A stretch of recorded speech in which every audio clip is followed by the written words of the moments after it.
tous, il est 20h. Dans l'actualité ce soir, une question dans les esprits depuis ce matin. L'Allemagne va-t-elle accompagner le Togo dans son plan national de développement, le PND? Réponse attendue demain. Les deux parties en discussion depuis ce matin se retrouvent ce mercredi. Payer ses impôts, plus de temps à perdre désormais. L'OTR et l'UTB lancent le télépaiement. Comment fonctionne-t-il? Eh bien, nous le saurons tout à l'heure dans ce journal. Et puis, le stade municipal de Lomé, de nouveau prêt à servir. Il a été remis à neuf, agréable encore à pratiquer par nos joueurs. Voilà, madame, monsieur, le sommaire, bienvenue. Voici le 20h. L'avenir de la Hague pour commencer. Bientôt objet d'une rencontre à Lomé. Le Premier ministre est invité à la discussion. L'invitation lui a été transmise ce matin par une délégation de la Haute Autorité de l'Audiovisuel et de la Communication. C'était au cours d'une audience à la primature ce mardi. Les précisions au micro de Gérald Agoudou. Nous sommes venus rencontrer le Premier ministre pour discuter en général des activités que la Hague mène. Depuis novembre-décembre, nous avons débuté l'élaboration de notre plan stratégique. Et ce plan stratégique, avec l'aide du PNUD, l'élaboration est terminée. Nous projetons de faire un atelier de validation de ce plan stratégique. Nous sommes venus donc informer le Premier ministre de notre désir qu'il vienne présider cet atelier de validation.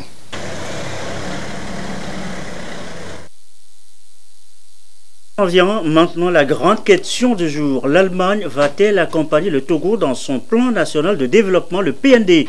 La réponse peut être demain mercredi. Les négociations avec la partie togolaise ont été ouvertes ce mardi. On fait déjà le point ce soir et c'est avec Ekwesala. Face aux membres du gouvernement, des experts de la délégation allemande. Ici, ils entament les pourparlers dans le sens de la consolidation de l'appui technique et financier de la République fédérale d'Allemagne et la possibilité d'étendre la coopération à d'autres domaines d'action en faveur des populations togolaises visées. Le ministre de la Planification du Développement et de la Coopération va droit au but et souhaite alors que ces négociations balisent la voie aux investissements du secteur privé allemand dans la mise en œuvre du plan national de développement orienté vers la croissance du pays.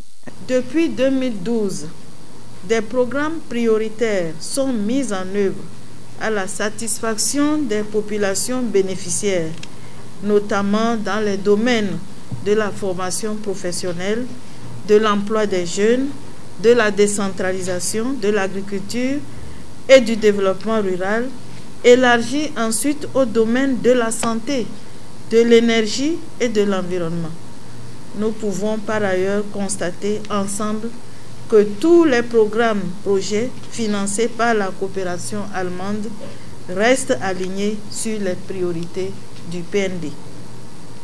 Le PND accorde une place de choix au secteur privé, dont l'investissement est fortement attendu à hauteur de 65%. Ainsi, la mise en œuvre du PND va s'appuyer également sur des projets phares, élaborés et structurés pour attirer les investisseurs privés. Par conséquent, nous osons croire que le secteur privé allemand reste engagé à accompagner le Togo dans la mise en œuvre de son plan national de développement. L'Allemagne appuie le Togo dans plusieurs domaines. La gouvernance locale, la décentralisation, l'enseignement technique et la formation professionnelle, l'agriculture et la santé. Avant les assises de ce jour, ces experts allemands étaient à Davier, Palimé et Togoville pour mesurer les résultats des différents programmes exécutés dans le cadre de la coopération germano-togolaise. Les pourparlers entamés livreront leurs conclusions le 13 mars 2019.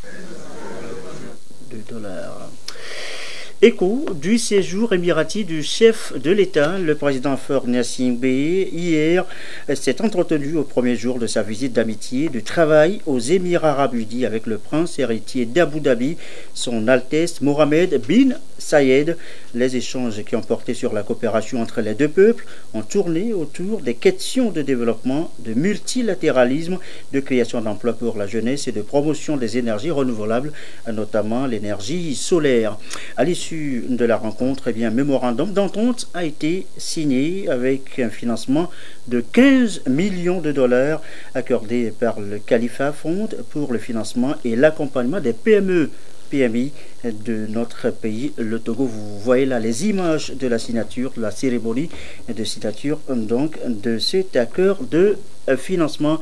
Nous reviendrons plus en détail sur le séjour du président de la République aux Émirats arabes unis.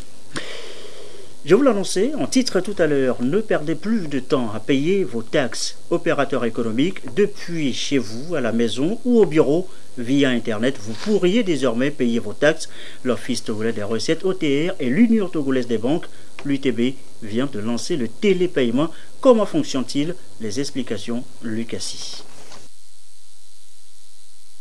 L'Office togolais des recettes OTR et l'Union togolaise des banques UTB se mettent ensemble pour offrir le télépaiement aux opérateurs économiques et entreprises. Un système électronique qui permet désormais aux entreprises et opérateurs économiques de payer leurs taxes et impôts facilement. Et ce, sans avoir à se déplacer dans un démembrement de l'Office. C'est dans notre stratégie de numériser les opérations. Donc, qui dit numériser, c'est faire en sorte que les gens puissent avoir accès à nos services à distance. Donc, beaucoup de gains au niveau de la procédure sera enregistré. Donc, ce lancement a été fait avec l'UTB, notre second partenaire dans le télépaiement. Au niveau des entreprises, ça facilite le civisme fiscal. Donc, le civisme fiscal étant en marche, donc au niveau de l'ETR, nous gagnons aussi en coût, puisque les papyrasseries pour remplir une déclaration et relancer le contribuable. Donc, en mettant tout cela à leur disposition, déjà, donc nous avons les éléments qu'il faut pour faire notre travail. L'initiative traduit la volonté de l'Office togolais des recettes de se rapprocher davantage des contribuables et de leur faciliter l'accomplissement de leurs devoirs civiques en matière du paiement des taxes et impôts. Tout se passe en ligne. Quand on parle de ligne, on parle de sécurité, on parle d'intrusion. Il y a des OTP qui sont envoyés par SMS à l'initiateur, quelqu'un qui initie un paiement sur la ligne UTB. On lui envoie un message, ce qu'on appelle OTP, One Time Password, qui a une durée de 30 minutes, ce qui va lui permettre d'identifier, OTR va identifier réellement celui qui est derrière cette opération. Ça, c'est une sécurité, là, qui ne dit pas son nom, qui est vraiment très très important et que nous mettons en exergue ici. La déclaration de paiement de l'impôt est donc numérisée et sécurisée pour les contribuables, un système qui leur permet de gagner en temps et en coût. Également dans l'actualité ce soir, la lutte contre la corruption. C'est ensemble qu'on va arriver au bout du phénomène. C'est un peu le sens de la formation initiée ce mardi par la haute autorité de lutte contre la corruption, les infractions assimilées à Ploussia. Formation pour les agents de certains ministères clés. Une manière d'avoir un peu son œil partout. Arnaud Kiliou. Dire non, c'est avant tout résister aux actes de corruption et infractions assimilées. C'est aussi dénoncer à la haute autorité de prévention et de lutte contre la corruption et les infractions assimilées à Ploussia des actes dont vous êtes victime ou témoin. Les agents des organismes publics, commerciaux, économiques, financiers et industriels sont entretenus par la haute autorité sur la corruption dans leur secteur. L'institution appelle à plus de professionnalisme dans la collecte et la gestion des deniers publics pour proscrire les actes de corruption sur toutes ses formes. La porte d'entrée, la plus grande porte d'entrée de recettes pour le Togo, ce sont les impôts, ce sont les douanes. Et puis la porte de sortie, ce sont les marchés publics. C'est pour que nous puissions travailler ensemble, pour que la collecte se fasse bien et que la gestion, la sortie aussi se passe bien, parce que nous avons besoin de ressources pour financer le plan national de développement qui a été lancé le 4 mars dernier. Si c'est pour les mobiliser à la bonne gestion, à la bonne collecte, pour que nous puissions dégager un gap pour financer ce plan-là. Le directeur de cabinet du ministère de l'économie et des finances a salué cette initiative de Aplusia qui vise à renforcer les capacités et l'intégrité des agents dans la gestion des biens et deniers publics. Avec le Aplusia, le Togo a passé à une étape supérieure dans le combat contre la corruption qui sape les efforts de décollage économique. Il est question aujourd'hui pour l'État de mobiliser plus de ressources pour financer son ambitieux plan national de développement PND 2018-2022. De l'actualité, la 11e université du notariat togolais. De quoi parlent nos notaires à cette rencontre? On sait du moins que les problèmes de la terre les préoccupent, tout comme tout Togolais aujourd'hui. Eliaba Chassim Nabaga. Cette 11e université du notariat togolais a fait du nouveau code foncier un de ses sujets phares.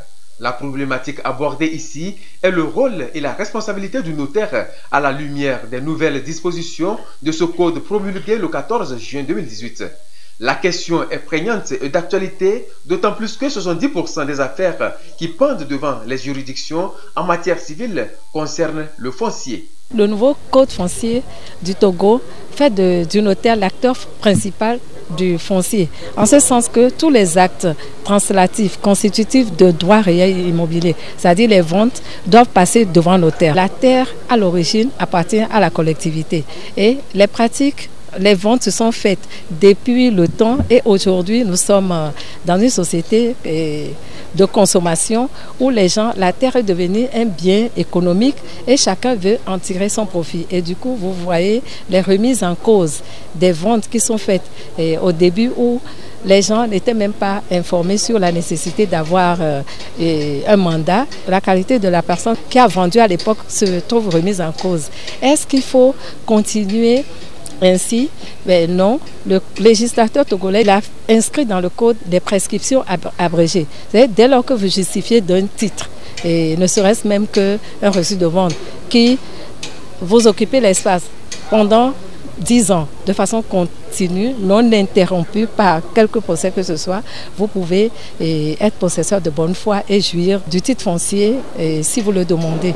Parce que là, nous étions dans la revendication continue et sans limite, ce qui fait que toutes les revendications qui sont portées devant le juge sur les propriétés sont reçues et les conséquences, vous les connaissez. Nous souhaitons que le juge aussi joue sa partition en appliquant le droit et afin que la sécurité sociale, la paix sociale soit préservée. Ces assises portent également sur le notariat comme instrument et conseil de collectivités locales.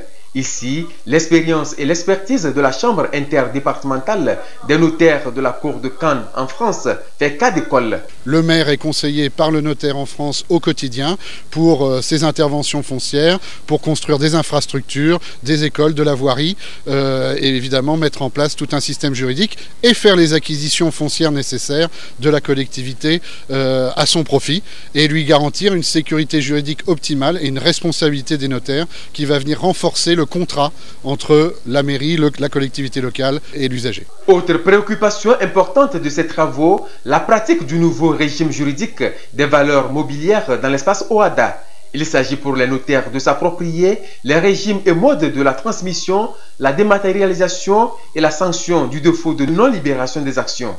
L'ensemble des sujets abordés vise à actualiser les connaissances des notaires.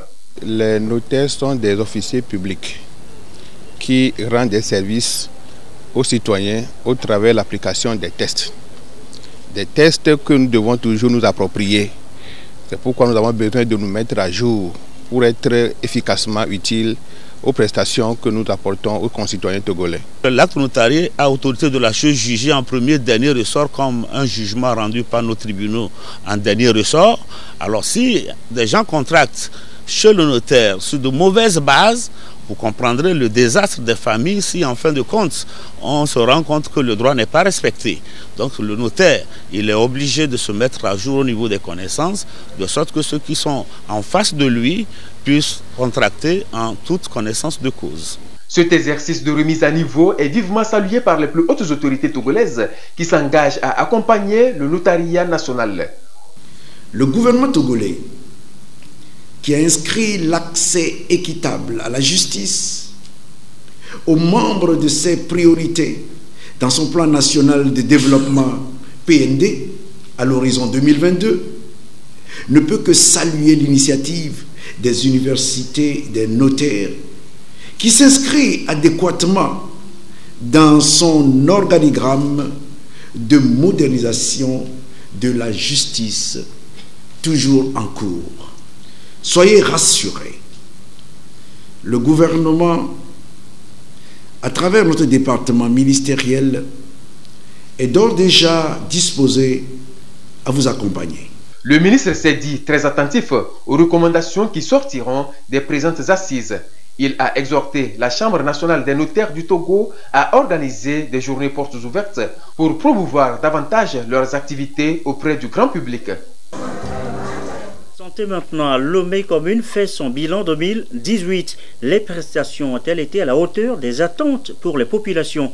Dans quel secteur faut-il améliorer les services? Voici des approches de solutions. C'est avec Marie-Reine Abeta et Albertine Yakin.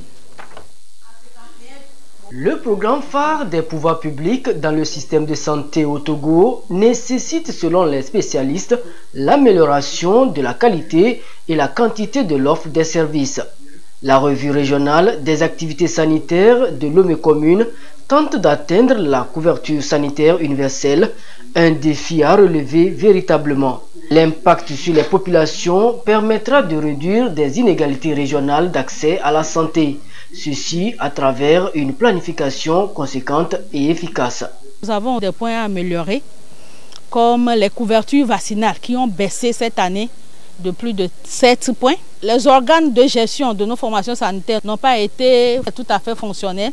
En cette année 2018, ils ont fonctionné à 42%. L'insuffisance de personnel, parce que la densité de personnel de santé pour 10 000 habitants au niveau de Lomé commune a baissé de 5 à 2. En dehors de ces insuffisances, nous avons eu des ruptures aussi en médicaments, en intrants dans nos formations sanitaires. Pour améliorer ces insuffisances, nous pensons faire le plaidoyer pour les médicaments auprès de la hiérarchie pour l'approvisionnement, la disponibilité en médicaments au niveau du dépôt central. Nous devons aller maintenant vers la population, les sensibiliser, expliquer à la population le bien fondé de la vaccination de nos enfants et aussi améliorer l'accueil. Nous allons travailler à l'amélioration de l'accueil dans nos formations sanitaires au cours de cette année 2019. La réforme du système de santé entreprise par le gouvernement a permis aux ménages vulnérables d'améliorer l'accessibilité financière des populations aux soins de santé. Pour donc réduire la part toujours élevée des ménages dans les dépenses de santé, des efforts méritent encore d'être poursuivis.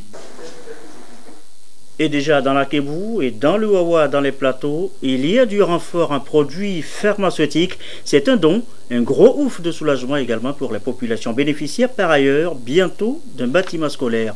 Les précisions de Sylvain Aboudjou. Des produits pharmaceutiques pour renforcer la capacité opérationnelle du centre de santé de Kouniourou dans la Kébou.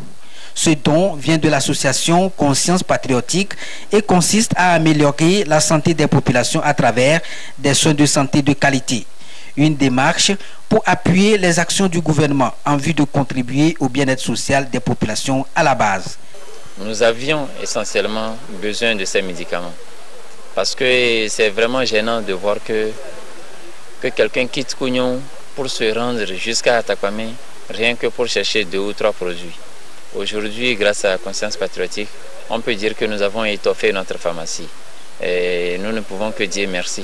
Même démarche à Zoubegan, dans la préfecture de Wawa. Outre les produits pharmaceutiques, le centre a bénéficié d'une enveloppe financière destinée à la réfection du bâtiment. je suis tellement très content de ce don, parce que ce don, nous allons l'utiliser à bon escient et nous allons faire encore une copie de ce médicament pour envoyer à notre direction préfectorale de la santé pour qu'ils puissent suivre la gestion efficiente de ces produits. À chaque étape, les populations ont été sensibilisées sur la vision du chef de l'État afin de les amener à soutenir sa politique de développement. L'appui apporté aux communautés consiste à accompagner donc les efforts du gouvernement en matière de développement. Nous le faisons dans la vision du président de la République. C'est lui notre, on va dire notre icône. Le président de la République ne peut pas tout faire. Et en tant que cadre du milieu, il est aussi important que nous puissions apporter une pierre à la construction de notre communauté. Et donc, je pense que notre tournée, l'objectif de notre tournée, c'est d'abord dire merci à nos vaillantes populations, à nos mamans, pour leur dire que nous sommes avec elles, cette population, donc dans le domaine de la santé, de l'éducation et de l'assainissement, ainsi que de l'électricité. Ici, à Mangouassi, l'association a procédé à la pose de la première pierre en vue de la construction d'un bâtiment scolaire. Ceci pour faciliter les conditions d'études aux apprenants, véritables artisans de demain. Je rappelle, le Forum économique Togo-Union européenne, ce sera du 13 au 14 juin prochain. Quelle sera la participation du secteur privé? Il en a été justement question aujourd'hui à la Chambre du commerce et d'industrie du Togo. Sonia Médipo. Les 13 et 14 juin prochains, Lomé, la capitale togolaise, accueillera le Forum économique Togo-Union européenne 2019. Un rendez-vous d'affaires qui regroupera les responsables politiques, les chefs d'entreprise, les institutions d'appui au commerce et investissement, les organisations régionales et universitaires, les acteurs de la société civile. Une plateforme pour promouvoir et renforcer davantage les relations économiques entre l'Union européenne et le Togo. À cette rencontre d'information et de sensibilisation, il est question de mobiliser les acteurs du secteur privé tout en leur présentant les opportunités offertes par cette plateforme. Le forum Togo-Union européenne que nous allons organiser sera vraiment un forum très important où le secteur privé togolais est appelé à jouer un rôle moteur. Rôle moteur parce que nous voudrons que les opérateurs économiques locaux puissent devenir de grands opérateurs, des champions. Et pour cela, place n'est plus aux plaintes. Nous devons regarder et oser plus. On dit que ne pas oser, c'est déjà perdre. Donc il faut que nous ayons de l'ambition. L'ambition de voir grand.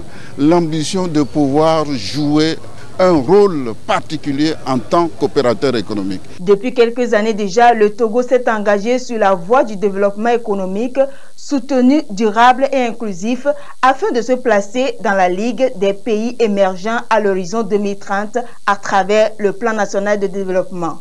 Et l'organisation de ce forum, premier du genre par le Togo, s'inscrit dans cette dynamique. Les grands travaux pour l'édification d'un Togo dynamique, robuste et progressif ont été lancés à travers des réformes économiques audacieuses, des investissements massifs dans les infrastructures, la bonne gouvernance, la croissance inclusive et durable et la cohérence des politiques ainsi que l'alignement institutionnel. Le lancement du Plan national de développement PND 2018-2022 par le chef de l'État vient renforcer notre ambition. L'objectif primordial du PND 2018-2022 est de transformer structurellement l'économie nationale pour une croissance forte, durable, résiliente, inclusive et induisant l'amélioration du bien-être social. Pour atteindre les buts et objectifs fixés par le PND, le gouvernement compte sur le secteur privé pour être le moteur de la croissance afin de mobiliser des investissements dans les secteurs prioritaires du développement à hauteur des 2/3 de l'enveloppe financière estimée à 4 622 milliards de francs CFA. L'objectif principal du Forum économique Togo UE est de mobiliser des investissements privés dans les secteurs prioritaires au Togo, tout en présentant les opportunités offertes par le pays aux investisseurs locaux et européens.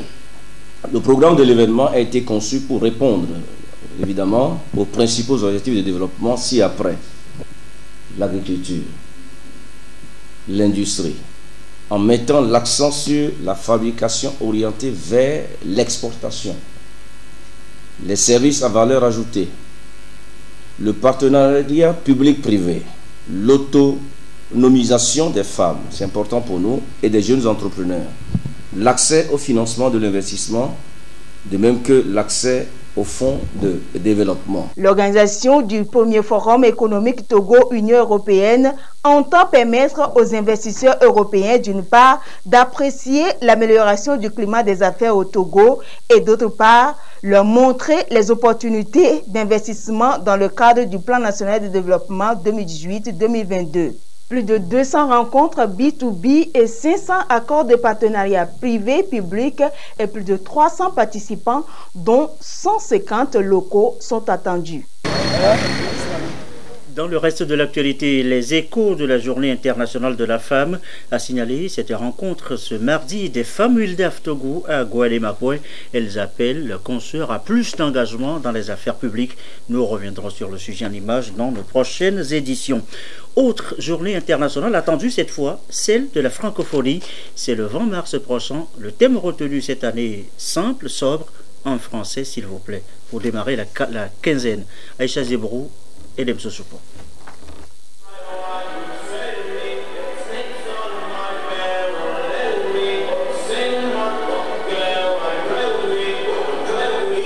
C'est parti pour 15 jours de célébration des valeurs de liberté, de solidarité et de diversité que porte la francophonie. La quinzaine de la francophonie au Togo, c'est un ensemble d'activités festives à travers la culture, les sciences, les sports, l'éducation et la gastronomie. Des activités qui annoncent le 20 mars, Journée internationale de la francophonie. L'événement sera célébré par plus de 300 millions de locuteurs dans les 88 États membres. Cette année, les réflexions porteront sur le thème « En français s'il vous plaît ». Ce thème, c'est pour souligner qu'aujourd'hui, il y a une tendance, comment dit-on, générale, à vouloir introduire, même dans les pays francophones, beaucoup de mots anglais. Alors que, eh bien, ces réalités, il y a aussi des mots qui peuvent beaucoup le porter. Nous avons des mots appropriés pour la plupart, mais c'est comme si ça faisait un peu un effet de mode de le dire en anglais. Mais nous avons la possibilité de nous exprimer en français, rien qu'en français, pour être compris par toute la communauté francophone à travers le monde qui nous suit. Le français, considéré comme une langue de rapport et de lien, se décline également de manière multiforme, mixée avec les différents accents de terroir, des langues nationales et des jargons spécifiques. Un mélange qui l'enrichit et assure sa survie universelle. Cette langue de Molière est aujourd'hui la 5e la plus parlée dans le monde. Peu de gens le savent, mais le français est la langue officielle de l'Union internationale des télécommunications. Et il y a beaucoup d'atouts à parler la langue française. C'est un héritage dans lequel nous pouvons investir pour accéder à la modernité et surtout développer aussi les langues nationales africaines.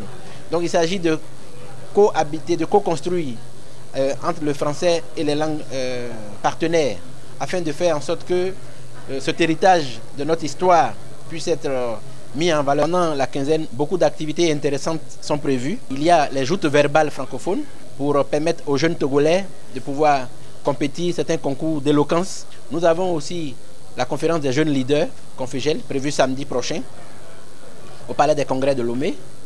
Et nous avons surtout la dictée, la grande dictée francophone.